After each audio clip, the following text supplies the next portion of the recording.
Bismillah- Bismillahirrahmanirrahim. Assalamualaikum warahmatullahi wabarakatuh. Waalaikumsalam warahmatullahi wabarakatuh. Alhamdulillahirabbil alamin. Puji syukur kehadirat Allah Subhanahu wa taala yang telah melimpahkan nikmat kepada kita semua, terutama nikmat keimanan, nikmat Islam, dan tentunya nikmat kesehatan, sehingga pada malam hari ini kita dapat berkumpul kembali pada agenda kultum. Salawat serta salam mari kita aturkan kepada baginda Nabi Muhammad Sallallahu Alaihi Wasallam, kepada keluarga beliau, sahabat beliau, serta pengikut beliau. Dan kita semoga termasuk pengikut beliau yang kelak di yaumul kiamah mendapatkan syafaat dari beliau. Amin ya rabbal alamin.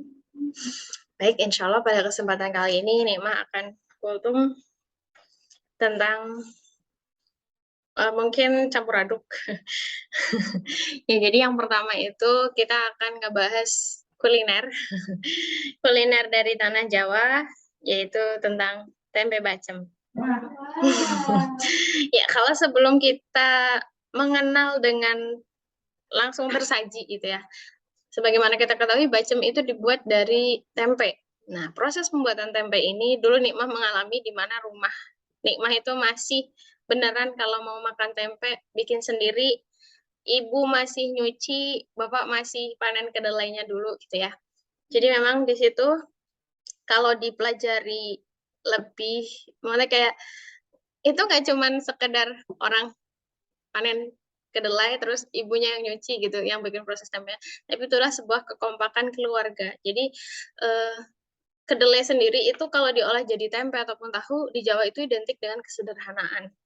Karena ya itu makanan buat orang kampung lah, beratnya orang Ningrat itu nggak makan tempe ibaratnya gitu. Ningrat itu kayak berdarah biru kalau disebutnya gitu. Dan dari kedelainya itu mungkin kita memang masih nanam sendiri di ladang gitu ya. Jadi yang berperan di sini besar ketika di penanaman adalah sosok ayah gitu, laki-laki gitu. Kemudian ketika sudah dipanen dan ingin diproses menjadi tempe, yang akan membuat prosesnya dari kedelai dicuci, kemudian dikukus, kemudian diragi, kemudian baru habis itu habis diragi ini kan diadang, dikukus ya, itu kan panas, didinginkan dulu, kemudian nanti ada proses-prosesnya, nanti bisa teman-teman lihat di YouTube gitu ya, proses pembuatan tempe secara tradisional gitu. Itu kenapa sosok laki-laki sih yang harus berperan di penanamannya? Karena memang dibutuhkan tenaga yang kuat. Dan ketika panen kedelai itu, kalau teman-teman lihat di kedelai itu ada kayak lugut, aku tuh nyebutnya di kampung. Yang kecil-kecil kalau nempel di kulit itu gatel.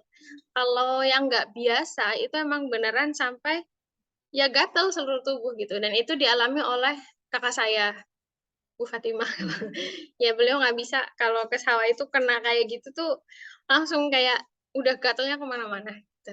Makanya itu diambil perannya oleh seorang laki-laki, bapak atau mas aku gitu. Kemudian kalau tentang mencuci, proses membuat tempe itu butuh ketelitian. Nah di sini perempuan itu identik eh, lebih jeli dan telaten untuk melakukan hal-hal kecil. Karena bungkus tempe itu nanti ada talinya, belum talinya kecil dari bambu.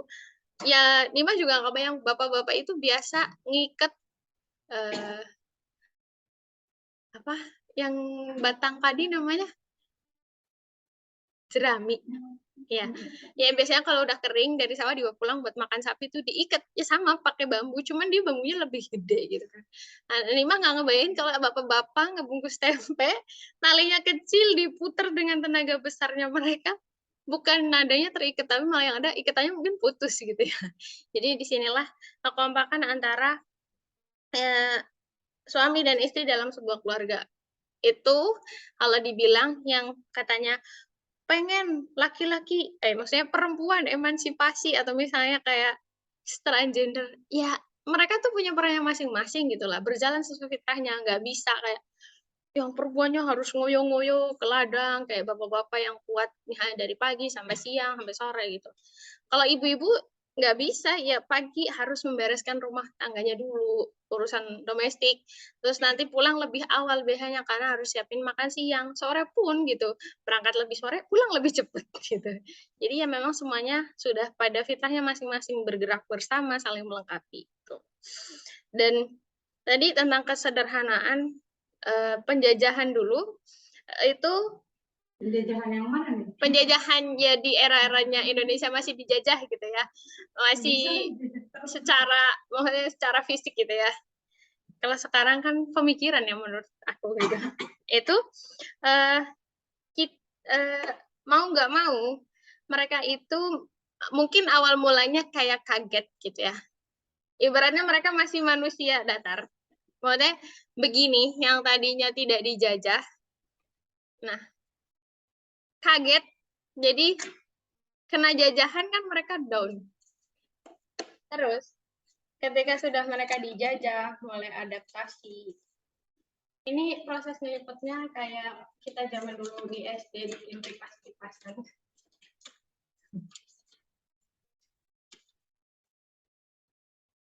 Itu ilustrasi apa itu? Ini ilustrasi ketika penjajahan itu ada yang penduduk maksudnya seseorang itu kan dulu pernah hidup nyaman. Ketika dijajah itu dia menjadi ibaratnya orang yang terendah, maksudnya kayak dijajah, diinjak-injak, udah lemah, susah juga. Nah, tapi mereka secara tidak sadar menjadi semakin kuat. Tadi kan kertasnya pas rata dijatuhin sendok, rogol, apa jatuh gitu ya. Tapi setelah mereka mendapat tempaan, ya bukan harus itu dijajah sih ya. Maksudnya sekarang juga kita mengalami banyak ujian dalam kehidupan masing-masing. Nah, Allah itu pengen biar kita menjadi lebih kuat. Kita itu ibaratnya kertasnya tadi maksudnya mah. Nah, setelah dikasih ujian, naik turun gitu ya, kayak kadang di atas, kadang di bawah, kayak gitu. Roda berputar. Ya, roda berputar itu membuat kita semakin kuat. Jadi jangan takut dengan adanya ujian. Dari banyak artikel yang Ima baca, jadi ujian itu bukan berarti Allah itu pengen ngelantarin kita, tapi salah satu bentuk cintanya Allah kepada kita. Jadi diturunkan secarik surat cinta berupa ujian, biar kita itu pantas untuk naik kelas. Jadi semakin ujian itu berat, itu menjadi salah satu tanda bahwa kita itu sudah lebih baik dari kemarin. Makanya ujiannya tuh rasanya kok makin berat ya. Kayak anak kecil baru bisa jalan, jatuhnya gitu doang. Udah bisa naik sepeda, nyungsruk lah, nabrak pagar lah gitu.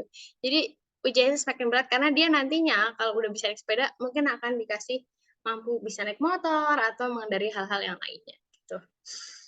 Dan itu aja. Jadi tadi kedelai dan tempe bacemnya ini meskipun dia bentuknya dari luar kayak lo coklat apa sih kayak nggak menarik banget gitu ya. Kalau makanan sekarang kayaknya warna-warnanya tuh seger, tapi dari warna coklat itu tadi menunjukkan kesederhanaan, tapi kalau sekali saja orang sudah menikmati dengan rasanya tempe bacem itu bikin nagih kayak di mana nih biar dapat makanan ini lagi gitu. Jadi ingin mencari dan ya kesederhanaan itu gak susah kok. Tapi kitanya kalau sudah di hidup sederhana insya Allah akan ya baik-baik aja, nggak terlalu kayak ngoyo-ngoyo pengen popularitas naik, dikenal banyak orang itu enggak. Tapi ya udah sederhana dan itu membuat hidup kita lebih tentram. Seperti itu. Semoga ada kebermanfaatan yang bisa diambil dari kultum nikmah pada malam hari ini. Akhir kalam, bila taufiq wal hidayah. Wassalamualaikum warahmatullahi wabarakatuh. Waalaikumsalam.